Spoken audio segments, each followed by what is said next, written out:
Olá pessoal, seja bem-vindo de volta, eu sou o Arley, dando continuidade ao nosso curso de Spring Boot 3. Agora a gente vai fazer a conexão do banco de dados, né, já que a gente instalou no vídeo anterior o PostgreSQL, agora a gente vai conectar a nossa aplicação, que é o nosso primeiro passo para que a gente possa subir o nosso projeto. Para isso, a gente tem que localizar o arquivo de Application Properties. Ele se encontra aqui, ó, na nossa estrutura do projeto. Estou utilizando aqui o IntelliJ, tá? Na estrutura do projeto, eu tenho aqui, ó, embaixo do main, eu tenho o resource. Na mesma hierarquia aqui da nossa main, a gente tem o resource. E aqui no resource a gente tem o Application Properties, tá? Para facilitar e evitar algum erro de digitação também, por conta que são dados bem específicos, eu vou adicionar aqui linha por linha para facilitar aqui, ó.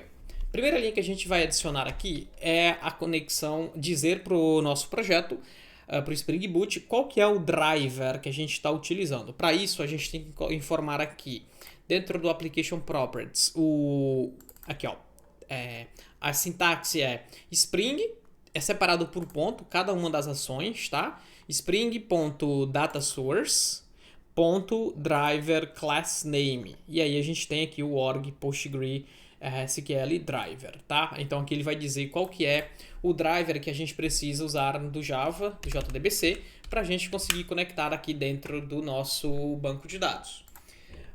A próxima informação que a gente irá adicionar, qual que é a URL do banco de dados, né? Então a gente vai dizer aqui, ó, spring.datasource.url e a gente vai informar aqui, ó, após o símbolo de igual, porque a gente está utilizando um arquivo .properties, a gente poderia estar utilizando um arquivo YAML. Eu irei mostrar como é que a gente utiliza o YAML posteriormente, então vai ter um vídeo aí só para isso.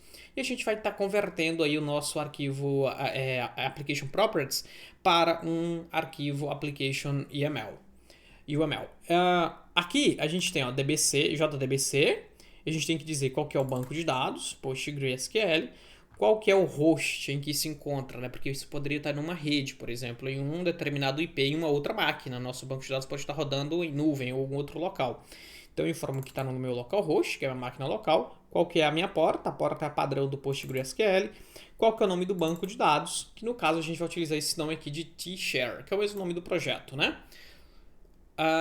Em seguida a gente tem que informar agora mais duas informações que são de extrema importância para se conectar ao banco de dados, que é basicamente a senha e também o usuário. Então eu tenho aqui, ó, o Spring Data Source .username e eu tenho o nosso banco de dados aqui, por padrão já vem o Postgres e o Spring Data Source Password, que é Postgres também.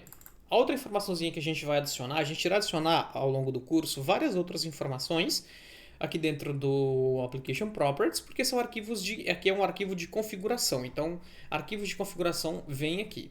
Lembrando que essa configuração também ela pode ser feita de forma programática, então eu posso estar criando uma classe dentro do meu projeto e adicionar essas configurações também, tá? Então não é só por aqui que a gente configura isso. Ao longo do curso eu posso também estar migrando pelo menos essa configuração aqui de forma programática para mostrar para vocês como que é feito, tá? Uma outra informação que eu iria adicionar também é a informação de criação de estrutura de tabelas, né, de estrutura automática do Hibernate. Então é aqui, ó, spring.jpa, observe que não é mais depois de não é data source aqui, né? Então é spring.jpa.hibernate.ddlauto. Eu coloquei como update. A funcionalidade dele é basicamente após eu mapear uma classe aqui com as nossas tabelas do banco, se a tabela não existe, ele cria automaticamente. E se a tabela já existe, por eu adicionei um novo campo, ele vai adicionar o campo automaticamente no banco de dados. Feito isso, vou salvar e a gente já pode estar subindo o projeto. Porém, a gente ainda não criou o nosso banco de dados, então a gente vai criar o nosso banco de dados aqui, ó.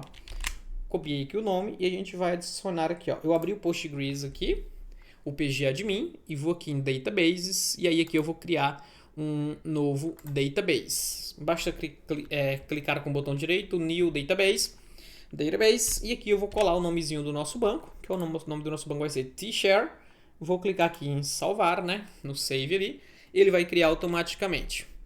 Uma outra informação que a gente vai estar utilizando aqui automaticamente é o esquema. Um esquema, ele basicamente é um separador de agrupamento de tabelas. Isso é utilizado bastante tanto nos bancos de dados Oracle quanto no Postgre. No MySQL, por exemplo, ou no MariaDB, isso meio que não existe, tá? A gente utiliza isso para separar, por exemplo, eu posso ter aqui um banco de dados que tem o mesmo nome, porém eu compartilho o recurso entre várias outras aplicações. Por exemplo, a aplicação mobile ou a aplicação corporativa ou o meu RH, porque, por exemplo, eu posso ter um sistema que é só de RH. Então eu separo ele aqui, o banco de dados é o mesmo, vai compartilhar recursos, porém eu coloco em um esquema separado, porque eu terei tabelas com sentido totalmente diferente. Pode ser uma tabela referente a outro sistema, mas eu não quero criar uma base totalmente separada. Então eu crio esquemas, tá? Aqui, para criar um esquema, a mesma coisa, botão direito, Create, Esquema, e aí eu vou dar o nome para ele aqui de T-Share. T-Share, aqui no caso eu preciso informar minúsculo, tá? Por precaução, porque lá no nosso no mapeamento Java ele requer que a gente utilize ele minúsculo, tá? Então eu vou salvar. Se eu vir aqui no projeto agora e startá-lo, ele já vai conectar automaticamente na base de dados. Porém, a gente ainda não tem nenhuma tabela, a gente não tem nenhuma entidade ainda. E aí, não vai ter nenhuma ação visível ainda para a gente observar. Mas aqui observe que ele já startou aqui o projeto corretamente. Neste vídeo é só isso, para não ficar muito grande o vídeo. Então, na próxima aula eu irei mostrar aí o nosso primeiro mapeamento, né, das nossas tabelas. A gente vai criar algumas entidades para a gente poder mapear no banco e ver como é que já está ficando o nosso banco de dados com as tabelas criadas. É isso, até o próximo vídeo.